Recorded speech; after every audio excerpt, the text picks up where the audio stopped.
अब एक और सबूत ले लीजिए अंबेडकर जी की मूर्ति न लगने के पीछे, और ये लगेगी मूर्ति, ये मैं आपको लिख कर दे रहा हूँ, कोई माई का लाल रोक नहीं सकता है। मैं समझ रहा हूँ चंद गुंडे दरअसल आज खड़े हो गए हैं, चंद मवाली आज खड़े हो गए हैं, अंबेडकर जी का विरोध करने वाले खड़े हो गए हैं, लेकिन इनका मंसूबा हम कामयाब नहीं होने देंगे, इस बात को हम लिख कर देना चाहते हैं।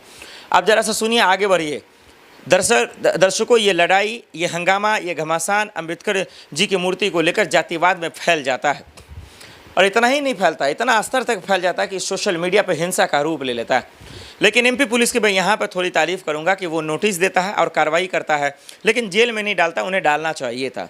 लेकिन उन लोगों को पहले डालना चाहिए था जो वकील अंबेडकर जी का विरोध कर रहे हैं। एमपी पुलिस को ये भी एक्शन लेना चाहिए था जो अंबेडकर जी से नफरत करते हैं, संविधान से नफरत करते हैं। आखिर किस बेस पर, किस लॉजिक पर ये लोग अंबेडकर जी का विरोध कर रहे हैं, ये एमपी पुलिस को पता होगा। वो संविधान की कसम खाते हैं, अंबेडकर जी को पूछते हैं, हमेशा वो जानते हैं। ये तो सीएम मोहन यादव को पता ही होगा, लेकिन इनकी खामोशी, इनकी चुप्पी ये भी बताती है कि दरअसल क्या मंशा है, इनके दिमाग में क्या चल रहा है। दर्शकों, मैं आपको एक और सबूत दे देता हूं और बताता हूं कि अंबेडकर जी के विरोधी आखिर कैसे आज पल रहे हैं, अंबेडकर जी के विरोधी आखिर बच कैसे रहे हैं। अब जरा सा सोचिए ना आप कि किस तरीके से वहाँ आदेश आता है, और ये बात कोई वकील, एक वकील का गुट ये कहता है कि संविधान में और भी लोगों का योगदान था, हम उसको मानते हैं, उनकी मूर्ति लगेगी, उनकी नहीं लग रही इसीलिए अंबेडकर जी की मूर्ति नहीं लगने देंगे। इतना हिम्मत किसका हो सकता है भाई? हिंदुस्तान के 140 करोड़ लोगों का एक एक कतरा संविधान में है, उन सब का योगदान है। क्या कभी ने किसी कहा? नहीं। तो फिर आखिर ये कहने वाले लोग कौन हैं कि अंबेडकर जी की नहीं लगेगी, किसी और की लगेगी? ये तानाशाही है, ये मनुवादी को बढ़ावा देने वाले लोग हैं, ये संघी को बढ़ावा देने वाले लोग हैं। क्योंकि इस हिंदुस्तान के नागरिक को मैं अच्छे से जानता हूँ, इस हिंदुस्तान के आवाम को जानता हूँ, जो संविधान पर ईमान रखते हैं, जो लोकतंत्र पर ईमान रखते हैं, वो कभी भी किसी भी सूरत में इसका विरोध नहीं करेंगे। ये वही लोग हैं जो 400 पार का नारा देते हैं, ये वही लोग हैं जो संविधान बदलने की बात करते हैं, ये वही लोग हैं जो दलित पिछड़ों से नफरत करते हैं, ये वही लोग हैं जो गरीब तबके के लोगों को छोटा मानते हैं, छुआछूत की बढ़ाई देते हैं और बढ़ावा देते हैं।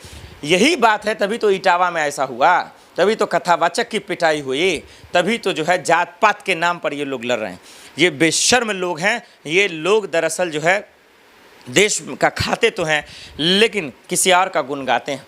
और इस पे कार्रवाई न होना, इसका जेल में न डालना, इस बात की भी गवाही है कि वो प्रशासन, वो सीएम, वो मुख्यमंत्री भी कहीं ना कहीं पर्दे के पीछे इन लोग का समर्थन कर रहे हैं।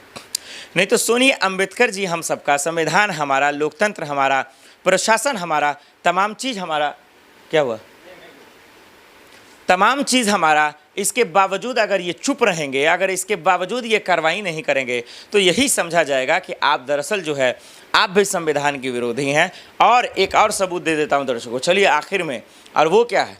इस देश में पहलगाम होता है, ऑपरेशन सिंदूर चलाया जाता है, हमारी सेना मुसीबत झेलकर, जान पर खेलकर इस ऑपरेशन सिंदूर को कामयाब करते हैं, आतंकवादियों के संगठन को ढेर कर देते हैं, और उसी विंग कमांडर बेओमिका सिंह और कर्नल सोफिया और तमाम सेनाओं का अपमान कैसे करते हैं ये बीजेपी के मंत्री, ये संघी, ये आरएसएस के लोग किस तरीके से उन्हीं सेनाओं का अपमान करते हैं, आतंकवादी की बहन बताते हैं, तो कोई जात पात के नाम पर कहते हैं। तो सोचिए, इन लोगों का खेल समझिए, इन लोगों का रंग समझिए, इन लोगों के रूप को समझिए कि ये बेईमान कितने हैं और किस तरीके से संविधान का विरोध कर रहे हैं। एमपी पुलिस से आह्वान है, अपील है मेरा आखिर में कि इस पर कार्रवाई करें, इनको जेल में डालें, क्योंकि इनकी बेईमानी, इनकी तानाशाही देश में अंबेडकरवादियों पर जो है भारी पड़ जाएगा, जो लोकतंत्र और संविधान के नज़रिए से ठीक नहीं है। ग्वालियर कोर्ट में अंबेडकर मूर्ति लगेगी तभी अंबेडकरवादियों की और देश में अंबेडकर जी की और संविधान की और लोकतंत्र की जीत हो पाएगी।